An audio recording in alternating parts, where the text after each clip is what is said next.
Hello friends, welcome back to the book reading part 7 अध्याय number 2। अमीर लोग पैसे के लिए काम नहीं करते। तो चलिए शुरू करते हैं। $2 प्रति घंटे। मुझे ऐसा लगा जैसे मेरे छोटे से 9 साल पुराने दिमाग में किसी ने बम फोड़ दिया हो। 1956 में $2 प्रति घंटे की कमाई मुझे दुनिया का सबसे अमीर बच्चा बना देती। मैं इतना सारा पैसा कमाने की कल्पना भी नहीं कर सकता था। मैं हाँ कहना चाहता था। मैं सौदा पक्का करना चाहता था। मुझे नई साइकिल दिख रही थी, नए बेसबॉल के ग्लव्स दिख रहे थे। मेरे पास कड़क नोट देखकर मेरे दोस्तों की जलन और तारीफ भी मुझे साफ दिख रही थी। सबसे बड़ी बात तो यह थी कि जिम्मी और उसके अमीर दोस्त मुझे फिर कभी गरीब नहीं कह सकते थे। परंतु किसी वजह से मैं खामोश रहा। हो सकता है कि मेरे दिमाग में गर्मी बढ़ जाने से उसका फ्यूज उड़ गया हो, परंतु मन ही मन में $2 प्रति घंटे का ऑफर मानने के लिए बेताब था। आइसक्रीम पिघल चुकी थी और मेरे हाथ पर बह रही थी। आइसक्रीम की हंडी खाली थी और उसके नीचे वेनिला और चॉकलेट के टुकड़े थे जिसके मजे चींटियां ले रही थी। अमीर डैडी हम दोनों बच्चों को देख रहे थे जो आंखें फाड़कर खाली विभाग से उन्हें घूर रहे थे। उन्हें मालूम था कि वे हमारी परीक्षा ले रहे हैं और वे यह भी जानते थे कि हमारे दिल का एक कोना उस ऑफर को मानने के लिए बेताब हो रहा होगा।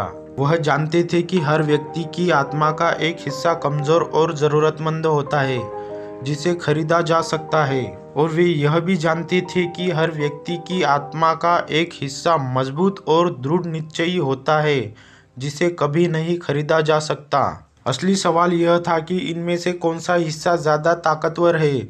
उन्होंने अपनी ज़िंदगी में हज़ारों लोगों की परीक्षा ली थी। जब वे नौकरी मांगने के लिए आए लोगों का इंटरव्यू लेते थे तो वे हर बार आत्माओं की परीक्षा लेते थे। अच्छा, $5 प्रति घंटे। अचानक मेरे अंदर शांति छा गई। कुछ था जो बदल गया था।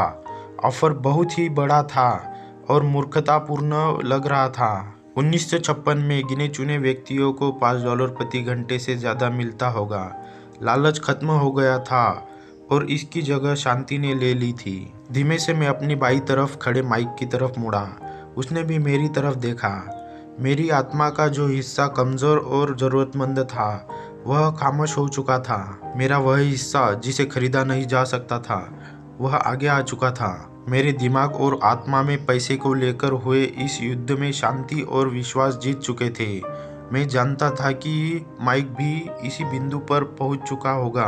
अच्छा, अमीर डैडी ने धीमे से कहा, ज़्यादातर लोगों की एक कीमत होती है और उनकी कीमत इसलिए होती है क्योंकि हम सभी में दो भावनाएं होती है, डर और लालच। पहले तो पैसे के बिना रहने के डर से कड़ी अमीर लोग पैसे के लिए काम नहीं करते, मेहनत करने की प्रेरणा मिलती है।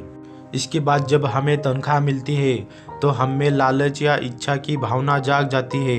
पैसा होने पर हम उन बढ़िया चीज़ों के बारे में सोचने पर मजबूर हो जाते हैं जो उस पैसे से खरीदी जा सकती है। इस तरफ हमारी ज़िंदगी का एक पैटर्न बन जाता है। किस तरह का पैटर्न, मैंने पूछा। सुबह जागने, काम पर जाने, खर्च करने। सुबह जागने, काम पर जाने, खर्च करने। लोगों की ज़िंदगी हमेशा डर और लालच इन्हीं दो भावनाओं से चलती है। उन्हें अगर ज़्यादा पैसा दे भी दे तो वे इसी पैटर्न पर चलकर अपना खर्च बढ़ा लेंगे। इसी पैटर्न को मैं चूहा दौड़ कहता हूँ। क्या कोई दूसरा रास्ता भी है? माइक ने पूछा। हाँ, अमीर डैडी ने धीमे से कहा, परंतु इसे बहुत कम लोग खोज पाते हैं। और वह रास्ता क्या है? माइक ने पूछा। उसी रास्ते को तुम लोग काम करते हुए और मेरे साथ सीखते हुए खोज लोगे, मैं यही उम्मीद करता हूँ। इसी कारण मैंने तुम्हें पैसा देना बंद कर दिया है। इस बारे में कोई तो संकेत दीजिए, माइक ने कहा। हम लोग मेहनत से काम करते करते थक चुके हैं, खासकर तब जब इसके बदले में हमें कुछ भी नहीं मिल रहा है। पहला कदम तो यह कि तुम लोग सच बोलो, अमीर डैडी ने कहा। हम लोग झूठ नहीं बोल रहे हैं, मैंने कहा। मैंने कब कहा कि तुम लोग झूठ बोल रहे हो? मैं तो यह कह रहा हूँ कि सच्ची बात कह देनी चाहिए, अमीर डैडी ने जवाब दिया। किस बारे में? मैंने पूछा। इस बारे में कि तुम लोगों को कैसा लग रहा है, अमीर डैडी ने कहा। तुम्हें यह किसी और से कहने की ज़रूरत नहीं है, सिर्फ अपने आप से सच बोलो। आपके कहने का मतलब यह है कि इस पार्क में मौजूद लोग, आपके लिए काम करने वाले लोग, मिसेज मार्टिन, यह सब लोग ऐसा नहीं करते, मुझे ऐसा ही लगता है, अमीर डैडी ने कहा। इसके बजाय उन्हें हमेशा पैसे नहीं होने का डर सताता रहता है।